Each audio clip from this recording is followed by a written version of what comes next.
Welcome to Scrum Masters Elite _UK. Here, we don't just talk about squad selections for a Six Nations match.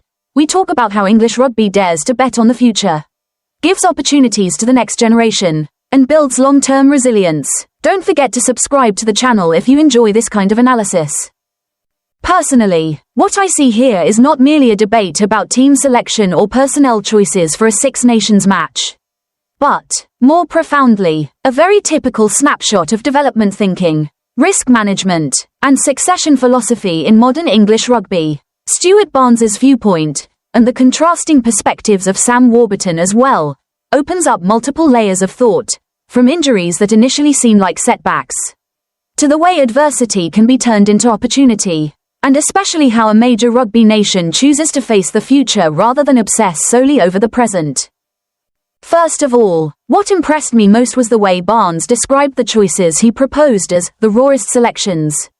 At first glance, this phrase sounds negative, but in reality it contains a great deal of courage. Raw here does not mean careless or blindly reckless, rather, it means daring to return to the essence of elite sport, selecting players based on potential, context, and timing, rather than purely on seniority or number of caps.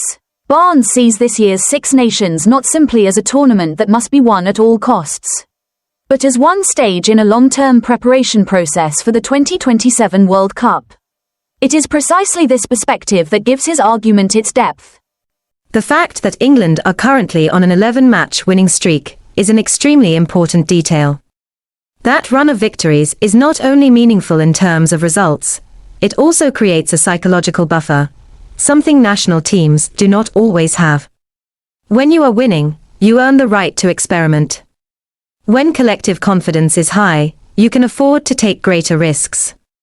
Barnes seems to understand this very clearly, and he views the opening match against Wales as a gift, truly a rare opportunity to invest in the future without undermining the team's overall stability.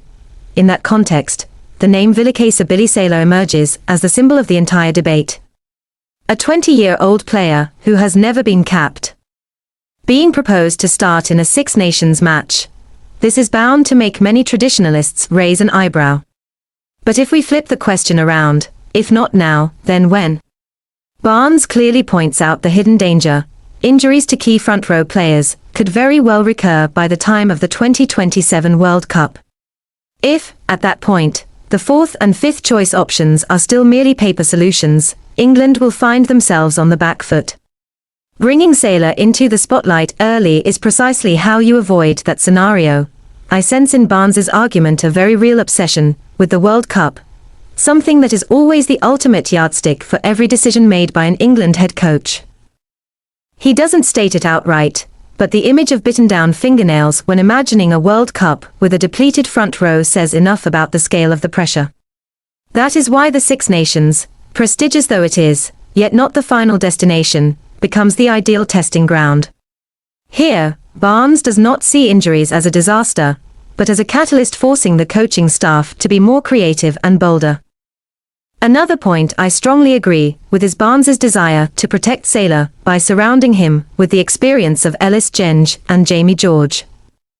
This is not a case of throwing a young player into the lineup and leaving him to fend for himself. On the contrary, it is a very responsible setup. Genge is in excellent form, and George is the most seasoned player in the squad. Together they form a stabilizing axis, both psychologically and technically. In such an environment, Sela is not burdened with excessive responsibility, but can focus on learning, adapting, and expressing his natural qualities. From there, the discussion naturally shifts to the role of Jamie George, a figure in whom Barnes clearly places great trust. What is interesting is that this trust is not based solely on individual skill, but on composure in high-pressure situations, particularly at the line-out. Barnes is quite critical when assessing Luke Cowan-Dickie and Theo Dan, viewing them as insufficiently reliable options over a full 80-minute test match. This opinion may be controversial, but it reflects a harsh reality of elite rugby. A single faulty line-out throw can change the entire course of a match. Barnes's analysis of tactical trends at the line-out is also thought-provoking. He does not see the line-out as a simple, static situation, but as a genuine battlefield where precision, coordination, and game-reading ability are decisive. As European teams become increasingly sophisticated in their line-out defense, having an experienced hooker like George becomes invaluable. This is not just a technical issue, but one of mental toughness, something young players cannot acquire instantly.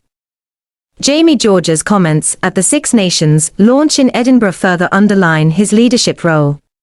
I was particularly struck by the way he spoke about his responsibility toward less experienced players.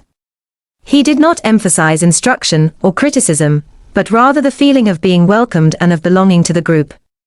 This reflects a very modern leadership philosophy: before demanding performance, create a sense of belonging. In a high-pressure environment like the national team, the feeling that I'm not alone can make a huge difference. On an emotional level, I find this a very touching detail.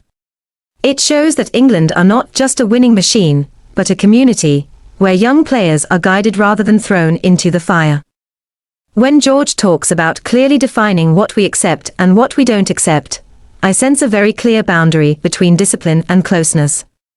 That is the foundation of a team that is both strong and sustainable. In the backline, Barnes continues to show consistency in his thinking with the selection of Max Ajomo at inside centre. He is not looking for flamboyance, but values a subtle yet powerful influence. This is a very rugby way of seeing things. The most important player is not always the one who runs the most or scores the most points, but the one who connects the pieces around him. Barnes's desire to maintain a combination previously tested against Argentina shows how much he values continuity and cohesion, factors that are often underestimated when people focus solely on big names. The contrast between Barnes's views and those of Sam Warburton makes the discussion even more compelling.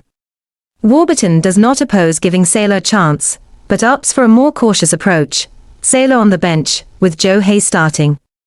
This reflects a different philosophy, experimenting, but in a controlled manner. Warburton seems to believe that introducing young players from the bench helps them acclimatize to test match intensity, without facing full pressure from the opening minute. Warburton's take on the hooker position is also noteworthy. He reverses the roles of Cowan-Dickie and Jamie George, using Cowan-Dickie's ball-carrying power in the first 60 minutes, then bringing on George's experience to close out the match and support Sela in the final phase. This is a very pragmatic approach, showing that Warburton views the game in segments and phases rather than as a single, uniform block. At centre, the contrast between Ajomo and Dingwall opens up yet another debate. Do you prioritise familiar stability, or continue to explore something new? Warburton chooses Dingwall, Barnes chooses Ajomo. Neither is entirely wrong, because each choice reflects a different philosophy about how to build an attacking line in the absence of key figures like Ollie Lawrence. Overall, what I take from this entire piece is a very clear message. Elite rugby is not just about winning and losing, but about long-term planning in personnel, mental strength, and timing. Barnes represents a mindset willing to bet on the future when the present allows it. Warburton represents a balance between experimentation and safety. Both stem from a deep love and understanding of English rugby. On a personal emotional level, I feel a strong sense of excitement at the prospect of witnessing a 20-year-old like Sela starting a Six Nations match. These are the moments when history is often written, when an unknown name steps into the spotlight and either falters or grows exponentially. Whatever the outcome, that experience will shape his career.